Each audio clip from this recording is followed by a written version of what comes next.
Mahalo keia launa ana. A peia ho'i keia aloha ia o ko e na hoa me na ka ohana o Oiwi TV. Mahalo nui ke nana nei o ia mele makalihi vai. O iai mako ko Oiwi TV maanei makalihi vai o ka ele pulu kaha vai. Mi ai keia la me ka ohana Krug I kipo olu mai nei aloha nui kako. Aloha. Kalehua o iai ua ho'ea mai oe me keia ohana nohea maoli no e noi ana wau ia oe na ua hiki ke ho'olauna I ka ohana. Hiki no nuka mea ho'omaka ko nohea maneini. Mea o nei. O wau nei o Kalehua Krug. He kupa no wai anai. Mai lila mino ko makou pahi hiki mai ai. E ho'olauna mua ku wau ko hohanau o Glen Maera ma ka ao ho kanina ka mea pila nui. Ka hiapo o ka ohana o ka malei kuhalia Krug. Kia ni o ka ula kaui ke ao kea a lila lelea pao. Aloha. Ai. Mahalo nui, mahalo ke la mele mua no hoi o Nana Kuli. Ua hiki paha ia oe e kalehua ke ano vewe I ke kumu I koho ia I ke la mele I ke ia la he mele ke la e ho'omaka ia ke ia pukana. Oia. No ka mea, no lila mai ko'u ao ka ohana. O no molokai no ka mooku au hau a ka une'e lākou mai lila aku mau o Glen ke kahi. No lila mai ko mau ohana. Nani maoli no. Me ia manao, me ia vehena, ua hiki paha ia uko ke ho'omau, me ho'okahi mele hou aku, ina ua hiki ke ho'olauna mua ia. Hiki no. No lila, homaka ia ka mea kia pukana mua me ke la mele no Nana Kuli. Ua ne'e ka ohana ko tutu I leila no Hawaii. No lila, ke la ao ko mau ohana, ko makou ohana. Na mea nana I noho I Nana Kuli. Haku vo ke kai mele no ko ututu ka mea noho malila. Oia, e mele mai no. Oia. E mele no ko ututu ka pia tutu aloha.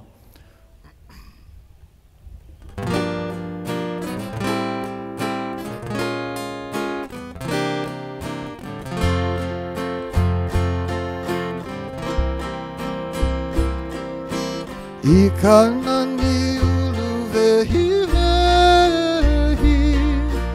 O ka wana hele hele Haupu ho'i ka mana No ko aloha pale na ole Tutu aloha Ku'u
Ua nahe maoli no. Ke nana ni o ko ia mele makalihi vai e ho'o malolo iki ana a ka mai hele a mamau he ho'i mai koe.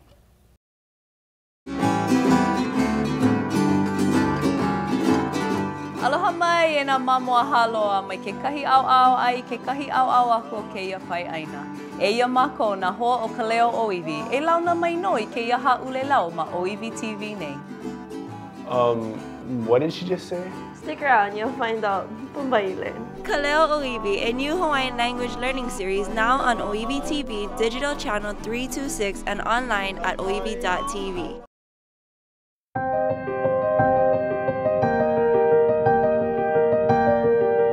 He aha ia mea o ka ho'okelewa'a ana ke aha I ko'e e ia hana no ka ho'oulu ana I nā alakai o ka hanauna hou. E nāna mai noi ana pe o hokulea ma Oiwi Kiko TV a ma ke kanela Kiko Ho'e helu kolu lua ono.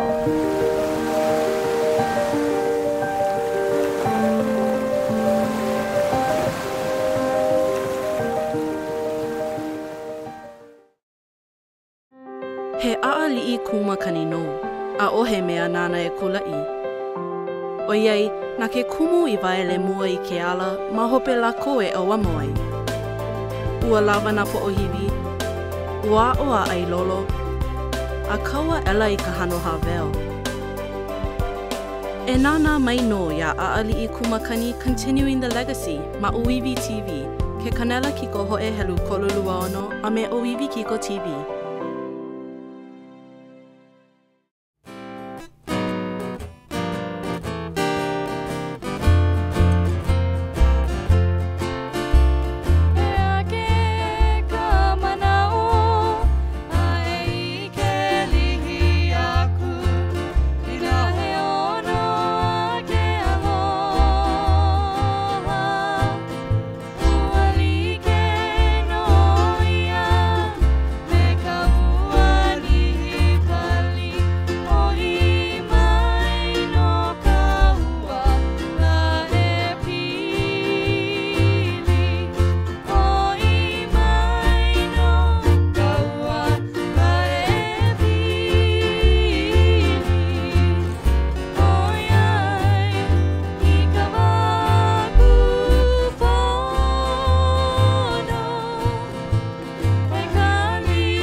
Mahalo nui ke kahi mele.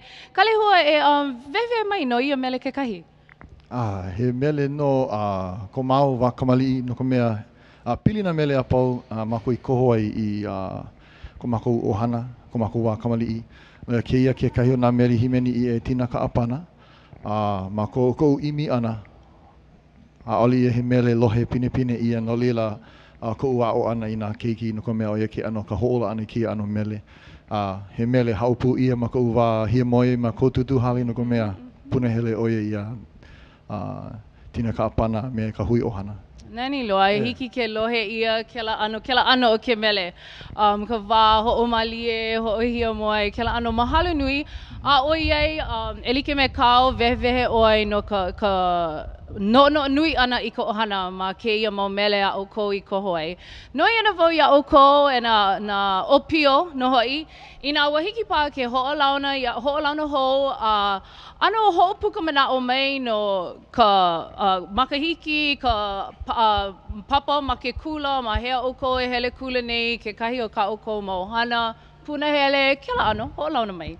O ia, no leila, o wauno o ka ula kung, umikumālima o makahiki, e no makapapa umikumakahi ma ke kula kai puni o Anuenue. Hoi no wau I ka hele ana I ka hakai, ka ho'omana ni nā ku Hawaii, a me ka himeni ana I na mele Hawaii, a pela aku. Mahalo nui. O wau no o lele, umikumakahi o makahiki, ai no wau makapapa e hiku, ma ke kula kai puni o Anuenue, o ka uhana puna hele, o e no ka hele pu ana I ka hakai, hoi wau I ka ho'ola ana I ka olelo Hawaii a me ka lahui. Mahalo nui o iei o oi kahi apu e kamalei. Hoi ho ana wau ia oi me ke noi ia oi e ho'olauna mai I ke kahi mele a o ko I himeni ana. I kia manawa e himeni ana mako I ke kahi mele puna hele ko mako tutukane kuakahi no Kohala o William Luka Kahiamoe. E himeni ana mako I ke mana o ke mele ko tutukane me kona makuahine o Mary Kanipae himeni ai. E no ke mele o Paliakamoa.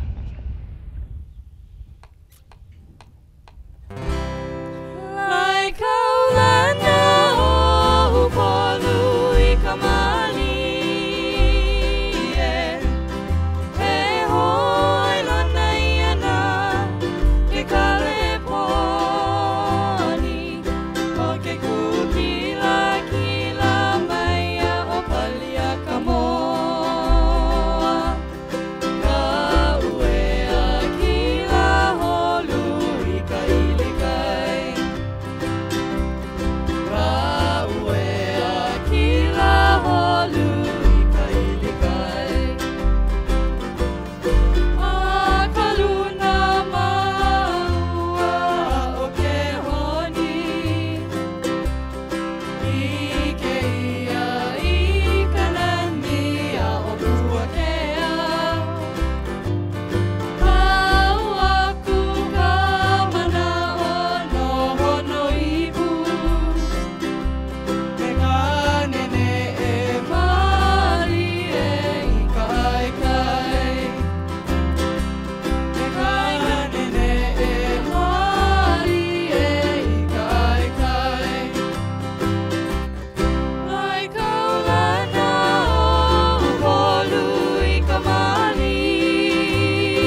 Ua poho na pea a ke holo a kula na waa a puni kohonua.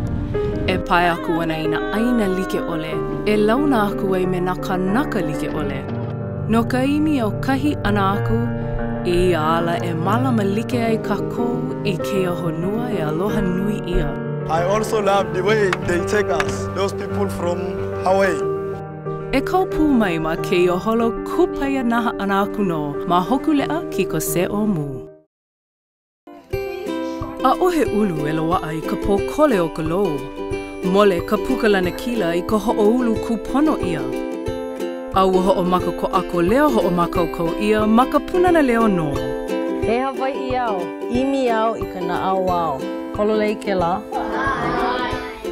O ka punana leo, he ka hua paa no ia no ko Hawaii mawala kai o ke ia mua aku. E kai no aku no ma aha punana leo kiko org.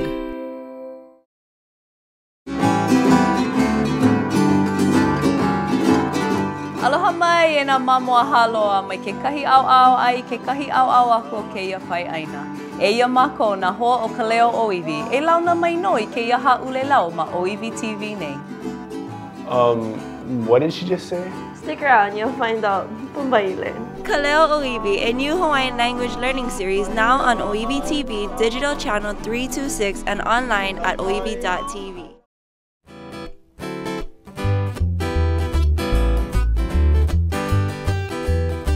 Aloha I o ai nai, nalu I ka ulu niu kaula no pokai, e nani ke I ke aku.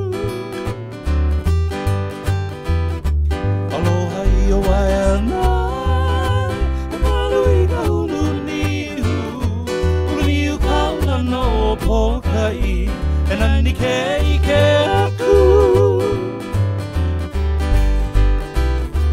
Kila kila ka aku wahiri kau I ka no Urehi ka maile lauli He ala hui hui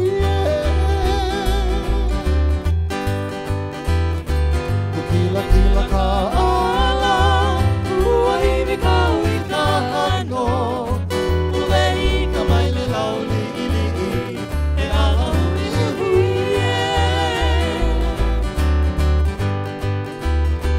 Ana ka makani ke kaya he mali he Pui ai te alo o ka awa puhi He pua alo na ona Ana ka makani ke kaya ulu He mali he Pui ai te alo o ka awa puhi He pua alo na ona Aina mai ka puana, oi mai hu me aloha I ngā pōna, o me pōna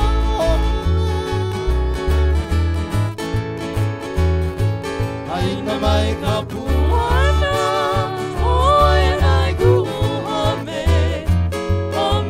aloha I ngā pōna, o me pōna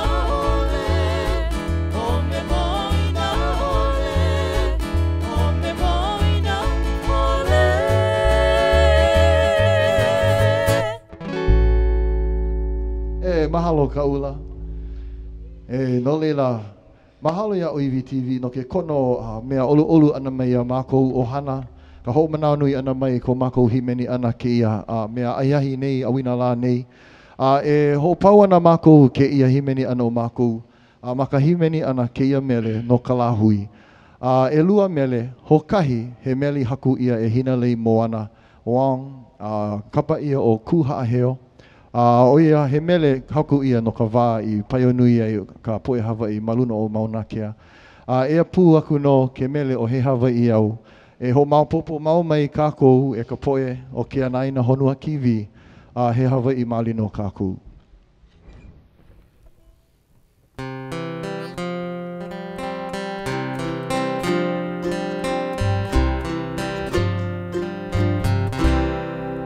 Kuha aheo, e kuha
Mahalo nui ia o ko e ko Ohana Krug no ke kipa ana mai ka ai olu ana mai e himeni ke ia mau mele no ka ohana no ka aina ka hoi ke manao ana mai ke kahia. Ma mua ko uho ku'u wale aku ia o ko make vau e mahalo nui ia oe kalehua. Lohe mua vau ia oe I ka wala'au ana no kako ka Hawaii ke no'o I keia mua aku I na hanauna e hiki mai ana ua lana kila ma leila. A he mau e lele maika I loa o ko e kolu no ke la no leila. Ua make kahi anake nei e mahalo aku ia o ko no ke kupa'a ma ka malama ka ho'ola I na mea Hawaii. A peia ho'i he leo aloha ia o ko e nā hoa me ka ohana o OEV TV no ka launa ana mai no keia pukana o mele makalihi vai me ka Ohana Krug. Ai like me ka mau e nana no I nā polo kalamu e ae o OEV TV ma OEV Kiko TV a me ke kanala kiko ho'e helu kolu lua ono. Aloha.